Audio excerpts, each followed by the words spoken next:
शङ्करपादपद्मं गोपालदेशिकपराब्धसमस्तबोधं श्रीजानकीशचरणार्पितमानसाब्जं नारायणार्य इति वर्यमहं प्रपद्ये वेदवेद्ये परे पुंसि जाते दशरथात्मजे वेदः प्राचेतसादासीत् साक्षात् रामायणात्मना चरितं रघुनाथस्य शतकोटिप्रविस्तरम् एकैकमक्षरं प्रोक्तं महापातकनाशनं श्रीमते रामानुजाय नमः। श्री रघुनंदन परब्रह्मणे नमः। भगवद्बंधुलारा श्री रामचंद्र वारी कళ్యాణోత్సవం సహజంగా ఎక్కడ కళ్యాణోత్సవం జరిగినా కూడా ఒక మూర్తికి కళ్యాణం చేసినప్పుడు ఒక వైశిష్ట్యం ఉంటుంది. కానీ రామచంద్ర వారి కళ్యాణం అనేసరికి అది ఇంకో ప్రత్యేకమైనటువంటి శైలిలో ఉంటుంది. మనందరికీ కూడా జ్ఞానము కర్మ రెండు ప్రధానమైన అంశాలు.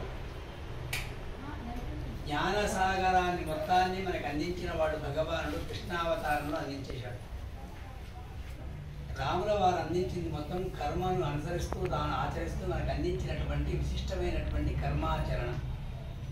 రాముల వారు నేర్పినటువంటివి చాలా విషయాలున్నప్పటికీ కూడా వారు అందించినటువంటి విషయాలను మాత్రం మనం వారు ఆచరించినవి చూసుకుంటే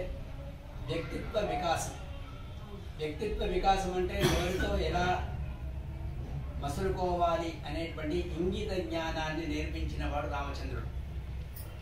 అయితే రామచంద్రుల వారికి ఈ అవతారం యొక్క కారణాన్ని కూడా మనం ముందు ఆలోచిస్తే వేదవేద్యే పరే పుంసి జాతే దశరథాత్మజే వేద ప్రాచేతసాదాసీత్ సాక్షాత్ రామాయణాత్మన అని.